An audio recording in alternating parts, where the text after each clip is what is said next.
Pemirsa, harga minyak dunia ditutup sedikit pelemah pada perdagangan di hari Senin karena sanksi baru Uni Eropa terhadap Rusia diperkirakan tidak akan terlalu berdampak pada pasokan global. Namun penurunan harga tertahan oleh kekhawatiran pasar terkait dengan potensi berkurangnya pasokan solar. Harga minyak Brent turun 0,1% ke level 69,21 dolar per barrel, sedangkan minyak WTI melemah 0,2% ke level 67,2 dolar per barrel. Adapun paket sanksi ke-18 Uni Eropa terhadap Rusia yang disahkan pada Jumat lalu mencakup larangan impor produk olahan dari minyak Rusia yang diproses di negara ketiga, serta menargetkan perusahaan India Nayara Energy, namun pasar tampaknya tidak terlalu khawatir. Juru bicara Kremlin Dmitry Peskov menyebutkan sebelumnya bahwa Rusia telah memiliki imunitas tertentu terhadap sanksi Barat. Di saat yang sama, Presiden Amerika Serikat Donald Trump mengancam akan menjatuhkan sanksi terhadap negara-negara pembeli ekspor Rusia jika tidak tercapai kesepakatan damai dalam 50 hari ke depan.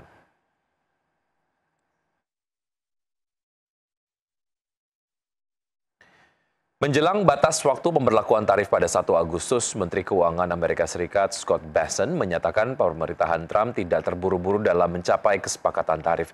Kesepakatan yang dimaksud termasuk salah satunya dengan China, di mana Scott Bessent mengungkapkan masih akan ada perundingan yang digelar dalam waktu dekat dengan pihak Beijing. Menjelang batas waktu pemberlakuan tarif Amerika Serikat pada 1 Agustus, Menteri Keuangan Amerika Serikat Scott Bessent menyatakan pemerintahan Trump lebih mementingkan kualitas perjanjian dagang daripada waktu, alias tidak terburu-buru dalam mencapai kesepakatan. Ketika ditanya apakah batas waktu dapat diperpanjang bagi negara-negara yang terlibat dalam perundingan produktif dengan Washington, Bessent mengatakan Presiden Donald Trump yang akan memutuskan. Adapun mengenai negosiasi dengan China, Bessent mengatakan akan ada perundingan dalam waktu dekat. Sebelumnya, para pejabat Amerika Serikat telah lama mengeluhkan kelebihan kapasitas China di berbagai sektor manufaktur termasuk baja. Sebagai catatan, Trump telah menjungkir balikan ekonomi global dengan perang dagang yang menargetkan sebagian besar mitra dagang Amerika, tetapi pemerintahannya masih jauh dari rencana untuk mencapai kesepakatan dengan puluhan negara. Negosiasi dengan India, Uni Eropa, Jepang, dan negara-negara lainnya terbukti lebih sulit dari yang diperkirakan. Sementara itu, Sekretaris Pers Gedung Putih Caroline Leavitt mengatakan pemerintahan Trump tetap terlibat dengan negara-negara di seluruh dunia dan dapat mengumumkan lebih banyak kesepakatan perdagangan atau mengirimkan lebih banyak surat yang memberitahu negara-negara tentang tingkat tarif yang mereka hadapi sebelum 1 Agustus. Berbagai sumber, IDX Channel. Ya, pemirsa, selanjutnya di pergerakan bursa global, bursa Wall Street berakhir variatif pada hari Senin dengan S&P 500 dan Nasdaq mencatat rekor penutupan tertinggi didorong oleh Alphabet dan emiten mega cap lainnya menjelang laporan keuangan pekan ini. Di saat yang sama, investor berspekulasi pada potensi kesepakatan perdagangan untuk mengurangi dampak ekonomi dan tarif global pemerintahan Trump. Kita lihat data selengkapnya, pemirsa. Pada perdagangan di hari Senin, indeks S&P 500 ditutup naik 0,14% menjadi 6.305, indeks Nasdaq Composite menguat 0,38% ke posisi 20.974 dan indeks Dow Jones Industrial Average melemah 0,04% ke level 44.323. Dari bursa Eropa, pemirsa, yang mengakhiri sesi yang bergejolak pada hari Senin karena investor menimbang beragam laporan keuangan perusahaan dan menantikan hasil negosiasi perdagangan antara Amerika Serikat dan Uni Eropa. Indeks acuan Eropa Stoxx 600 ditutup melemah 0,08% ke level 546,58. Indeks DAX Jerman menguat tipis 0,08% ke level 24.307 dan FTSE 100 Inggris menguat 0,23% di posisi 9.012. Pemirsa, indeks harga saham gabungan atau IHSG ditutup menguat signifikan di atas 1%, namun belum mampu ditutup di level 7.400 dan penguatan IHSG masih ditopang oleh penguatan sektor teknologi di tengah masih bergairahnya saham-saham konglomerasi. Indeks harga saham gabungan melanjutkan rally di hari ke-11 dengan lonjakan signifikan di awal pekan. Mengutip data Bursa Efek Indonesia via RTI, IHSG melonjak 1,18% atau bertambah 86,27 poin ke level 7.398,19 di penutupan perdagangan Senin. Secara intraday, IHSG sempat kembali tembus level 7.400. Indeks sektoral menguat tertinggi masih datang dari sektor teknologi, melesat 6,75%, sektor infrastruktur menguat 4,60%, sektor barang baku melaju 2,79%, sektor perindustrian terapresiasi 1,66%, sektor properti dan real estate menguat 1,45%, dan transportasi dan logistik naik 1,38%. Hanya sektor keuangan yang memerah turun 0,12%. Adapun saham-saham konglomerat masih menjadi penggerak utama IHSG, saat sejumlah saham blue chip justru menjadi pemberat terutama dari sektor keuangan. Dari sektor teknologi, emiten Toto Sugiri DCII ditutup menguat 17,94% di level Rp288.950 per saham dan berkontribusi paling besar terhadap penguatan IHSG di 47,35 indeks poin. Lalu diikuti dua emiten Prayogo Pangestu, BRPT ditutup menguat 5,75% di level Rp2.390 per saham dan menyumbang 8,07 indeks poin ke IHSG. Saham CDIA ditutup menguat 24,64%, kembali sentuh arah di level Rp1.215 per saham dan berkontribusi 7,3 indeks poin.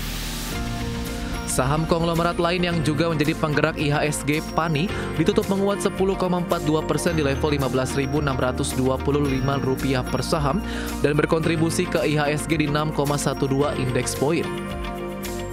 Selanjutnya saham Tower ditutup menguat 14,78% di level Rp660 per saham dan topang IHSG di 4,51 indeks poin. Market analis Mirae Aset Sekuritas Navan Aji Gusta mengatakan penguatan IHSG saat ini dipengaruhi dinamika IPO dan saham konglomerat Prayogo Pangestu. Hal ini didukung dengan permintaan yang cukup kuat terhadap saham Prayogo Pangestu, khususnya yang belum lama ini melantai di Bursa Efek Indonesia. Saham PT Chandra Daya Investasi Tbk atau CDIA yang catatan ARA sejak IPO dan market cap sudah mencapai Rp152,61 triliun. Berbagai sumber IDX Channel. Untuk berbincang pagi hari ini kita sudah terhubung bersama Bapak Bram TS Pakpahan, Head of Research Fund Manager PT Insight Investments Management. Selamat pagi Pak Bram. Halo Pak Bram. Nampaknya masih di mute Pak Bram, mohon maaf. Oh iya. Baik, oke. Akses audionya sudah terbuka. Terima kasih, saya sudah bisa mendengar suara Pak Bram dengan baik. Kabar baik ya Pak Bram ya?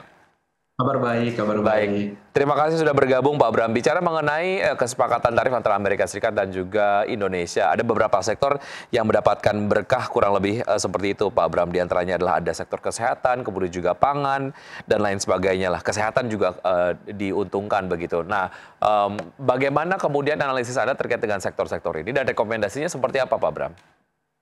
Iya, jadi memang terkait dari sisi kesepakatan tarif antara Indonesia dengan Amerika, kita melihat ada beberapa sektor. Yang pertama tadi disebutkan adalah sektor unggas ataupun poultry memang mendapatkan benefit dari sisi kesepakatan ini, karena memang untuk dari sisi raw material sendiri untuk sektor unggas ataupun poultry ini adalah corn maupun wheat yang memang nanti bisa mendapatkan harga yang lumayan turun ya kalau kita bisa mendapatkan kesepakatan tarif dari Amerika Serikat. Nah, kedepannya memang kalau kita lihat dari sektor poultry atau unggas ini ditambah dengan dari sisi kebijakan pemerintah, stimulus fiskal kedepannya yang nanti akan terus untuk meningkatkan demand dari sisi unggas dan poultry, ini bisa menjadi upside yang positif untuk sektor poultry tersebut.